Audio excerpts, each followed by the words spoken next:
우리에게 주시는 하나님의 말씀은 성령 강림후 제8주 교회력에 따른 성서일과 예레미야 23장, 시편 23편, 에베소서 2장, 마가복음 6장에 있는 말씀들 가운데 성경 봉독은 마가복음 6장 30절부터 34절, 53절부터 56절까지의 말씀을 제가 봉독하는 것으로 성경 봉독을 대신하도록 하겠습니다. 개역개정 성경으로 봉독합니다. 사도들이 예수께 모여 자기들이 행한 것과 가르친 것을 낱낱이 고하니 이르시되 너희는 따로 한적한 곳에 가서 잠깐 쉬어라 하시니 이는 오고 가는 사람이 많아 음식 먹을 겨를도 없음이라. 이에 배를 타고 따로 한적한 곳에 갈새 그들이 가는 것을 보고 많은 사람이 그들인 줄 안지라. 모든 고을로부터 도보로 그곳에 달려와 그들보다 먼저 갔더라. 예수께서 나오사 큰 무리를 보시고 그 목자 없는 양 같음으로 인하여 불쌍히 여기사 이에 여러 가지로 가르치시더라. 건너가 게네사렛 땅에 이르러 대고 배에서 내리니 사람들이 곧 예수신 줄을 알고 그 온 지방으로 달려 돌아다니며 예수께서 어디 계시다는 말을 듣는 대로 병든 자를 침상째로 메고 나아오니 아무데나 예수께서 들어가시는 지방이나 도시나 마을에서 병자를 시장에 두고 예수께 그의 옷가에라도 손을 대게 하시기를 간구하니 손을 대는 자는 다 성함을 얻으니라. 아멘. 오늘 이진경 목사님께서 연민의 성격이라고 하는 제목으로 말씀 전해 주실 텐데요. 목사님 말씀 가운데 우리 주님을 만나는 복된 시간 되시기 바랍니다. 오늘 마가복음 나누시기 전에 함께 기도하시고 말씀 나누도록 하겠습니다. 사랑이 많으시고 은혜가 많으신 하나님 감사드립니다. 어려운 상황 중에서도 우리를 돌보시고 목자와 같이 정말 목자 없는 양같이 우리를 내버려 두지 않으시고 각각에 있는 처소에서 우리를 돌봐주시니 감사를 드립니다. 하나님, 이제 하나님의 사랑을 또 이 시간 생각해 보려고 합니다. 말씀으로 우리에게 함께 하시고 우리의 마음을 감동시켜 주시옵고 주님의 진리를 주님 되심을 바라볼 수 있도록 인도하여 주시옵소서. 시조일관을 주님께 의탁드리오며 모든 말씀을 주 예수 그리스도의 이름으로 기도드립니다. 아멘. 네, 오늘 읽은 성경 말씀, 특별히 성서일과에서 마가복음을 뽑힌 그 말씀들을 보면 약간 의아하지 않을 수가 없습니다. 왜냐하면 사실은 이게 뭐 이어진 본문도 아니죠. 그냥 있다가 갑자기 중간에 큰 텀을 두고 마지막에 있는 뭐 이런 두 개를 이렇게 합쳐놓은 부분인데요. 또 그렇게 두 개를 합쳐놓으니까 읽어보니 또 그렇게 그럭저럭 말이 되는 그렇게 묘한 그런 분위기이기도 합니다.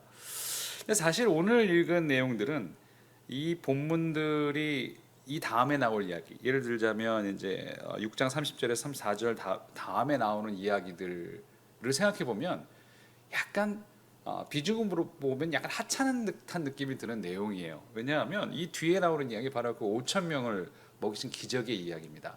그리고 그 다음에 나오는 얘기가 바로 예수께서 바다 위를 무리를 걸으신 내용의 이야기죠.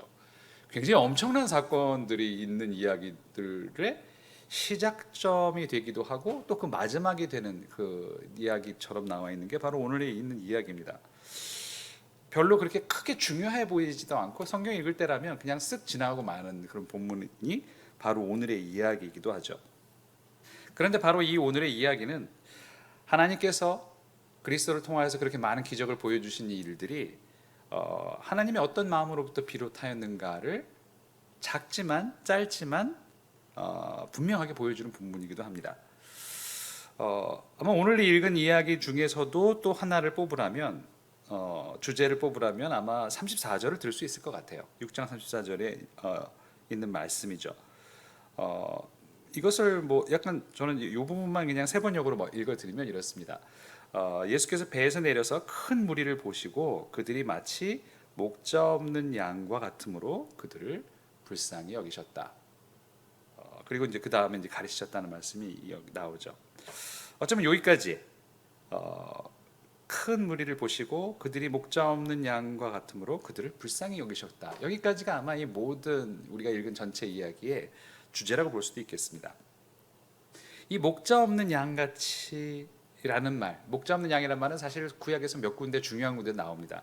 민수기 27장에서도 보면 여호수아를 임명하기 전에 후계자를 이렇게 넘기기 전에 이 목자 없는 양같이 두지 말아 달라는 모세의 부탁이라든가, 또 메스게서에서도 보면 34장에서도 보면 나중에 이제 그 메시아에 대한 상을 뭐라고 얘기하냐면 목자 없는 양같이 두지 않고 목자를 세우겠다는 그런 이야기를 하면서 나오기도 하죠. 오늘 같이 읽은 우리 성서 일과에서 있는 예레미야 23장에서도 바로 그 이야기를 합니다. 예레미야 23장에서 여러분 가지고 있는 성경 혹은 가지고 있는 것 중에서 사전의 말씀이 특별히 그 이야기를 하죠. 내가 그들을 기르는 목자들을 그들 위에 세우리니 그들이 다시는 두려워하거나 놀라거나 잃어버리지 아니하리라. 마치 목자 없는 양 같은 그런 이 상황 속 예레미야 23장 1절부터의 본문이 그렇게 시작을 하죠. 그리고 그 가운데 그리스도께서 목자 없는 양들 가운데 목자로서 오실 것이다 라는 그런 이야기를 보여주는 것이 바로 오늘의 이야기입니다. 그 목자 없는 양 같은 사람들, 그 중생들을, 그 무리들을 불쌍히 여기셨다라는 것이 이제 예수님의 마음을 보여주는 것이 바로 오늘의 가장 중요한 이야기죠. 그들을 가르치시고 병을 고쳐주시면서 예수님은 선한 목자가 되십니다. 그리고 바로 이 선한 목자에 대한 말씀, 여호와는 나의 목자시니 내게 부족함이 없으리로다 라고 시작하는 것이 바로 시편 23편의 말씀이기도 합니다.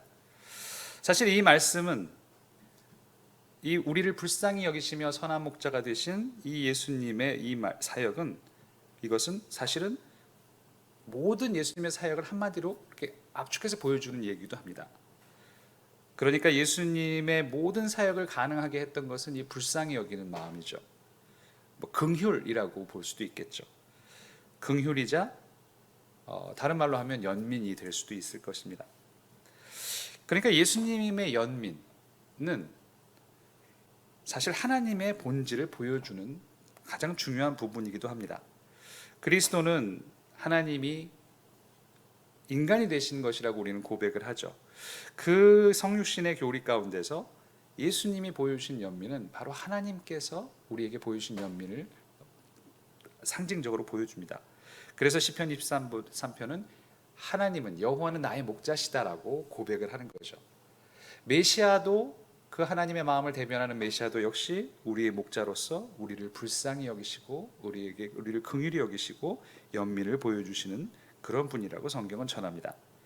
사실 이 이야기는 우리 그리스도인들에게 너무 낯익고 당연하고 익숙한 이야기지만, 그러나 사실 역사적으로 볼 때 이것은 굉장히 파격적인 신관입니다. 고대 어떤 신관에서도 사실 신을 이렇게 인간들이 연민하고 너무 불쌍히 여기고 이런 것으로 묘사하는 신관들은 거의 없습니다. 모든 신들은 대개 분노로서 징벌하는 신, 절대적인 권력자로서 나타나는 신관이 주된 신관이죠. 물론 우리가 기독교의 신관에서도 그게 없는 것은 아닙니다. 그런데 굉장히 중요한 점에 하나 있어서는 이렇게 굉장히 불쌍히 여기고 연민하고 이렇게 긍휼히 여기는 마음이 있다는 그런 것으로서 신을 대변하는 이야기들은, 그런 신관들은 사실 고대에서 거의 모든 종교에서 봐도 굉장히 낯선 신관이라는 것이죠. 하나님은 이렇게 우리를 불쌍히 여기시고 우리를 연민하는 분이시라고 성경은 전합니다. 사실 이 불쌍히 여기다라는 말에 헬라어 어구를 보면 굉장히 재밌게 이루어져 있었어요. 어쩌면 그것이 이 연민이라는 것이 어떤 성격을 가지고 있는가를 제일 먼저 드러내주는 그런 아마 단어일 것 같아요. 하나님이 우리를 불쌍히 여기신다. 불쌍히 여긴다는 말이 뭘까? 도대체 연민이라는 게 어떤 의미일까? 라고 생각해 봤을 때, 불쌍히 여긴다는 걸 헬라의 단어의 어근을 보면 그 어근이 어떤 단어로부터 나온 단어냐면 창자 혹은 내장으로부터 나온 단어입니다. 굉장히 좀 이상하죠? 여기서 사실은 창자하고 내장이라는 단어, 창자와 내장이라니? 너무 좀 약간 뜻밖의 일이죠. 사실은 이 창자 내장이라는 단어는 그 단어가 나온 그 어간이 된 단어를 사용한 가장 대표적인 곳이 아마 사도행전 1장 18절에서 유다가 죽었을 때의 묘사를 하죠. 그때 창자가 다 이렇게 터져 나왔다고 얘기를 하잖아요. 흘러 나왔다고. 그때 그 창자라고 쓰여 있는 그 단어가 바로 예를 들자면 이 불쌍히 여긴다, 긍휼히 여긴다, 연민을 갖는다라는 뜻의 어근이 되는 그 동사의 어근이 되는 단어가 바로 이 창자라는 거죠. 아니 그럼 도대체 이 창자가 이 내장이 어떻게 불쌍히 여긴다는 뜻이 됐을까? 사실 이 설명을 하자면 조금 그 고대 시대 언어에 대한 그 우리가 좀 지식이 좀 필요합니다. 창자 혹은 내장은 고대 사람들에게는 이것이 감정과 관련된 기관으로 인식을 했어요. 그러니까 감정을 표현할 때 이 창자와 내장으로 표현을 한 거죠.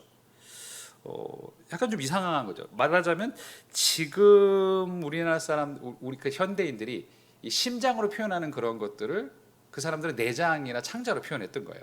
우리는 뭐 사랑한다고 했을 때 뭐 이렇게 하트를 그리고 하지 않습니까? 작은 하트도 그리고 여러 가지 하트를 만드는데 그러니까 내 마음을 보여주고 너를 좋아하고 너를 그 아낀다는 그 마음, 그 감정을 보여주는 거잖아요. 우리는 그것을 가지고 이제 심장을 사용하는데 오히려 고대인들은 그 심장은 그렇게 사용한 게 아니라 감정을 보여주는 기관으로 감정과 관련된 기관으로 생각한 게 아니라 생각하는 기관이라고 생각을 했어요. 약간 좀 이상하긴 하죠. 아마 그다 고대인들은 해부학적인 지식이 없었을 테니까 생각을 심장으로 한다고 생각했던 거죠. 그러니까 머리로 생각하는 게 아니라 여기로 생각한다고 생각을 한 거예요. 그래서 실제로 성경에 표현해 보면 그런 표현도 있습니다. 그 고대인들, 그 그리스인들이나 뭐 그 말 표현, 헬라어적 표현을 보면 심장 안에서 말한다 이런 표현이 있어요. 그 심장 안에서 말한다는 게 무슨 뜻일까라고 한번 생각하면 그게 속으로 생각한다는 뜻입니다. 그걸 뭐 말하자면 그 표현이 나오는 게 마가복음 2장 6절에 보면 중풍병자한테 이제 내 죄가 사함을 받았다라고 했을 때 바리새인들이 속으로 논쟁을 하죠. 저게 무슨 참남한 말이냐?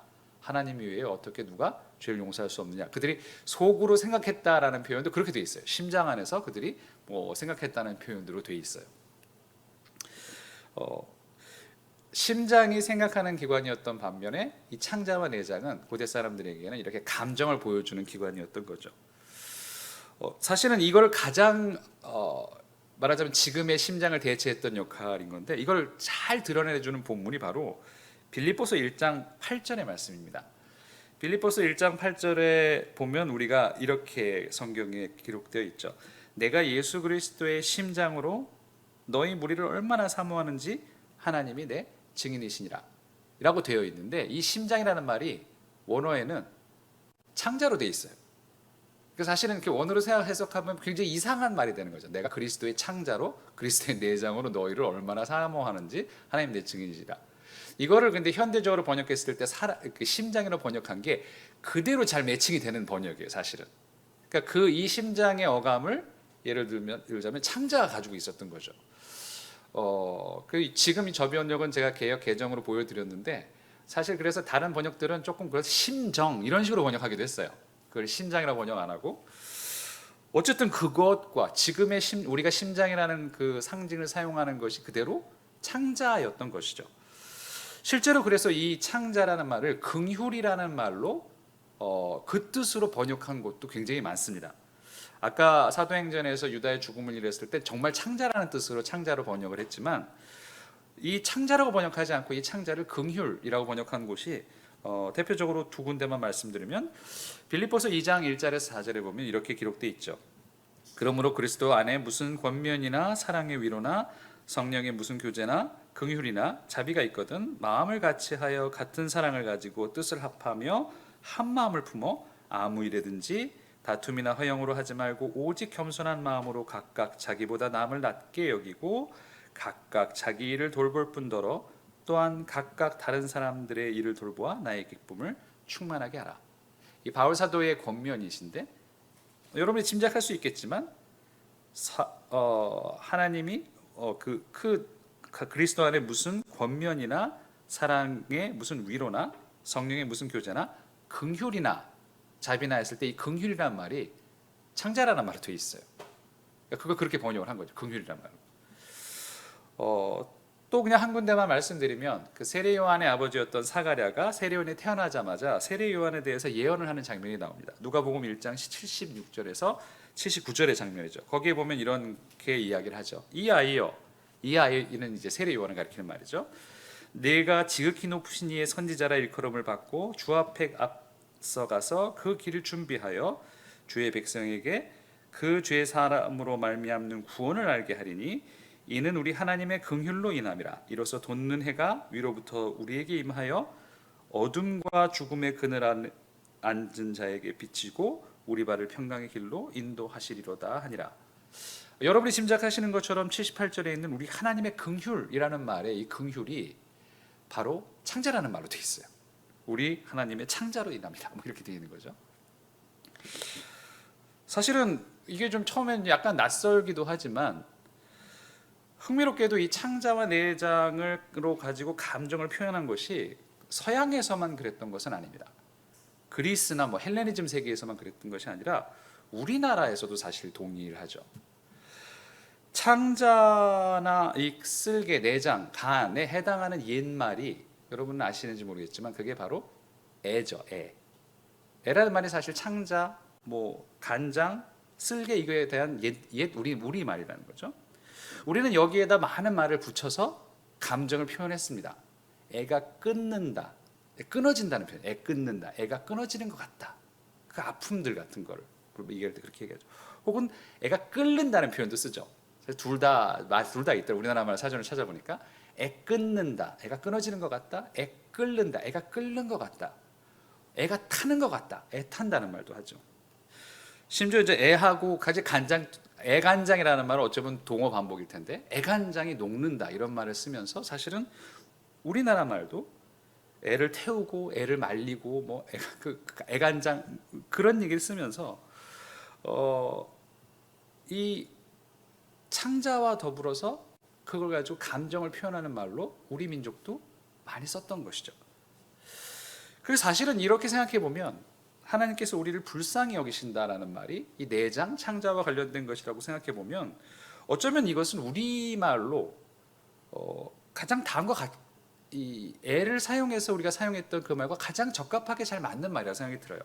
그러니까 하나님이 우리를 불쌍히 여기신 마음은 하나님이 우리를 향해서 가지시는 애끓는 마음 같은 거라고 볼 수 있겠죠. 하나님 우리를 향해서 가지시는 애끓는 마음, 애타는 마음, 애끓는 마음, 애간장이 녹는 마음, 바로 이것이 하나님이 우리를 향해서 보여주시는 긍휼의 성격이라고 볼 수 있습니다.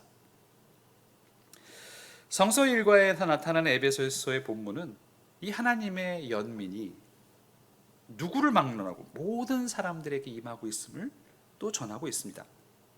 에베소서의 본문이 그런 이야기죠. 여러분이 읽어보시면 알겠지만 너희들이 이방인이었을 때 하나님께서 우리를 사랑하시고 불러섰다는 얘기를 전하고 있습니다. 그만큼 하나님의 이 애끓는 마음은 단순히 내 사람이라고 흔히 얘기할 수 있는 그런 유대 백성이가 아니라 모든 사람들에게 하나님의 애끓는 마음이 열려 있다는 것이죠. 이 애끓는 마음이라는 표현이야말로 어쩌면 우리도 사용하고 우리도 가지고 있는 말도 공교롭게도 어쩌면 하나님이 우리를 향해서 가지시는 불쌍히 여기시는 마음, 연민의 마음을 가장 잘 표현하는 말이라고 생각이 듭니다.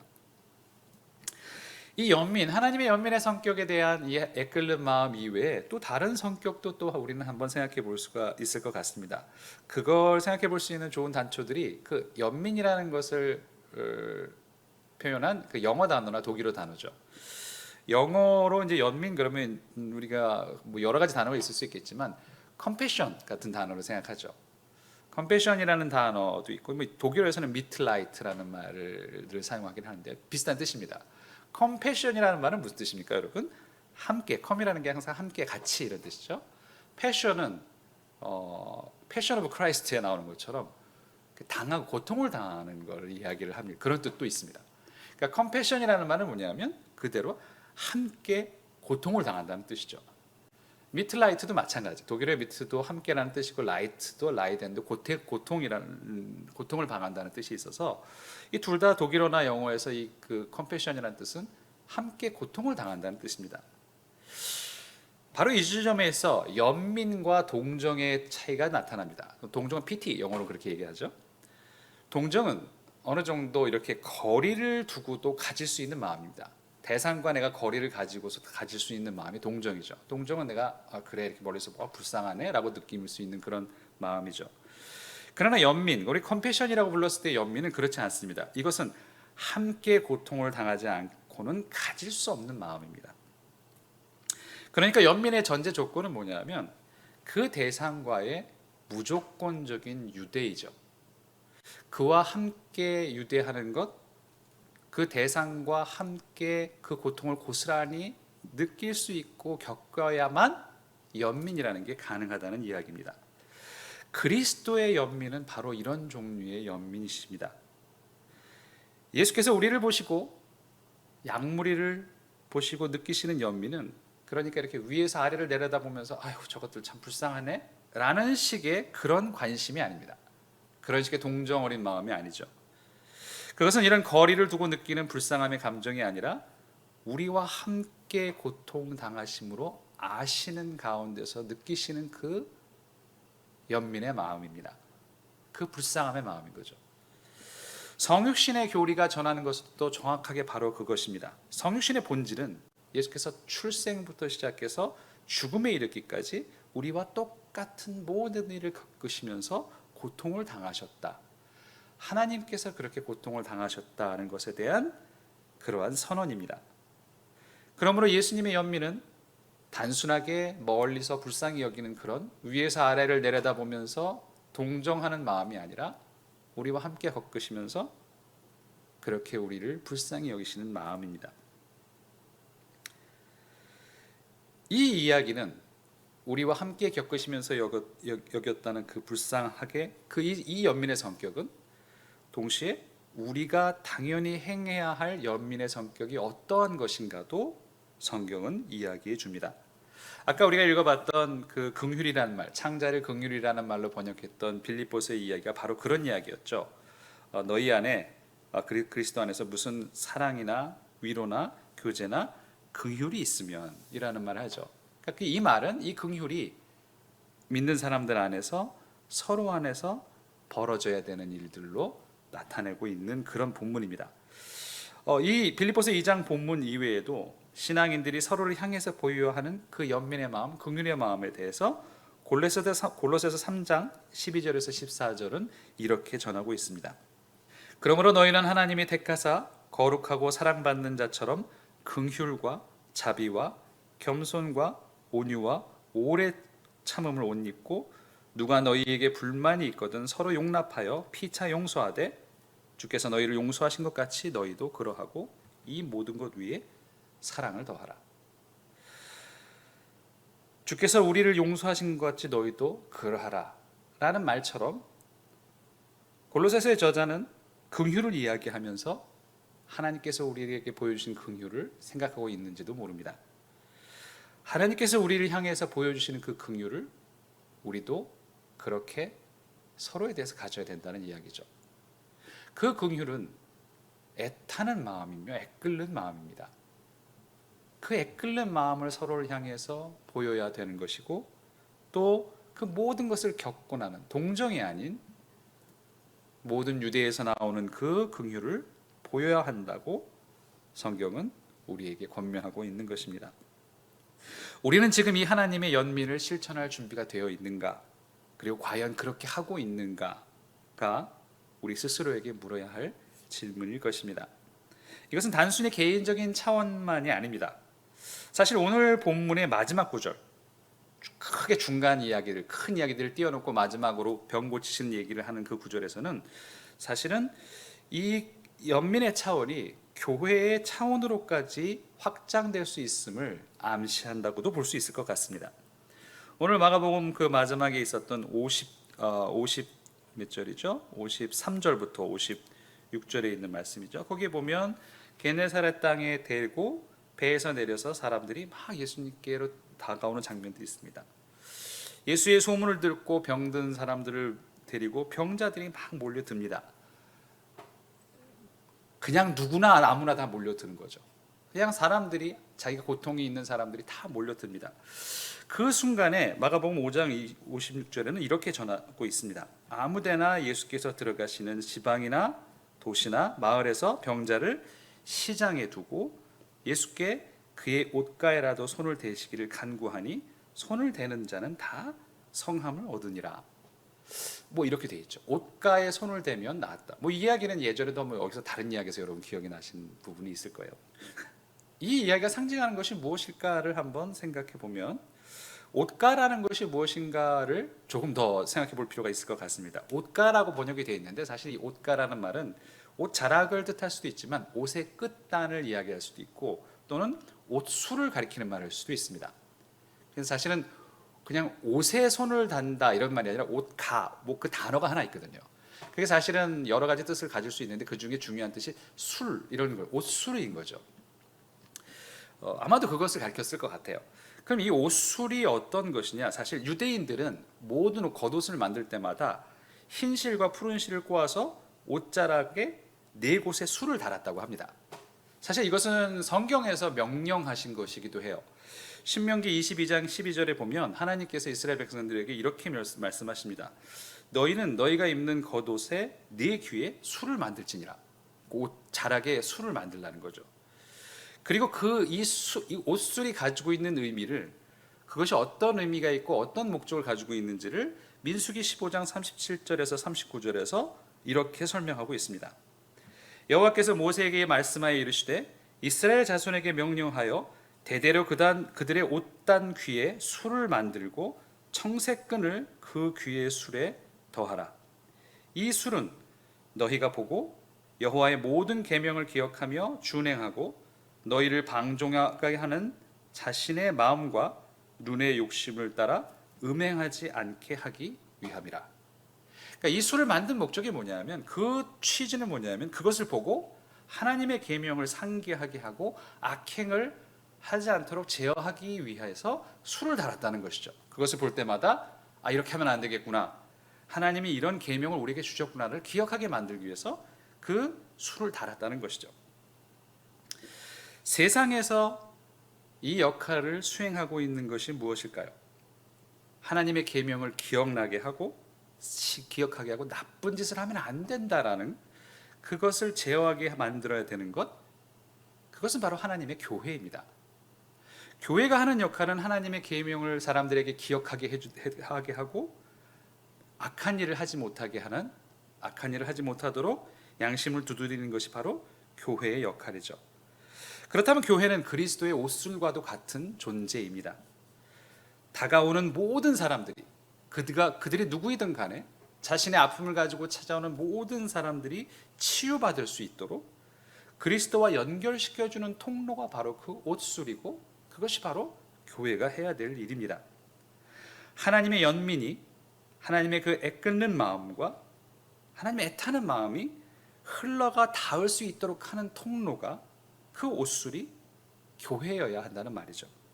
그런데 만약에 그것이 교회 안에서 막혀버린다면, 흘러가지 않고 하나님의 능력이 흘러가지 않고 거기서 막혀버린다면 교회가 세상을 위해서 무슨 소용이 있을까 생각해 보게 됩니다. 오늘 이 마지막에 있는 구절은 어쩌면 교회가 하나님의 능력을 흘러가게 만들어야 되는 그러한 모습이어야 함을 우리에게 보여줍니다. 병들고 아픈 사람들에게 하나님의 능력이 흘러가게 만들어야 하는 것이 교회이다는 것을 우리에게 보여줍니다. 그러나 지금은 어떻습니까? 정말 하나님의 긍휼이 과연 교회를 통해서 세상으로 흘러가는 것일까? 그렇다면 세상이 이렇게 엉망일 리는 없습니다. 그렇다면 세상이 이렇게 참담할 리는 없겠죠. 세상이 악해지고 참담해지는 것은 따라서 그들의 잘못도 있겠지만 교회의 잘못도 크겠죠. 그리고 지금 교회가 겪는 이 모든 어려움들은 우리가 다 자초한 일일 수도 있습니다. 교회는 다시금 이 그리스도의 옷술의 역할을 감당해야 합니다. 하나님은 지금도 우리를 향해서 애끓는 마음을 보여주십니다. 하나님의 애타는 마음을 보여주십니다. 우리는 그 하나님의 애타는 마음을 입은 사람들입니다. 그리고 하나님 그 애타는 마음이 우리를 통해서 다른 사람으로 흘러가기도 원하십니다. 그것을 하나님은 인간이 되신 그리스도를 통하여 우리에게 보여주십니다. 우리의 모든 아픔을 겪으시면서 우리를 불쌍히 여기시고, 그것을 통하여 하나님의 불쌍히 여기시는 목자 없는 양 같은 우리를 위해 목자가 되시는 주님을 우리에게 그렇게, 우리도 목자가 되라고 그렇게 불쌍히 여기라고 부르시고 계십니다. 하나님의 애타는 마음을 다시 한번 확인하시고 세상을 향한 그런 긍휼의 마음을 흘려보낼 수 있는, 그리스도의 긍휼을 흘려보낼 수 있는 저와 여러분 되시기를 주님의 이름으로 축원합니다. 기도하시겠습니다.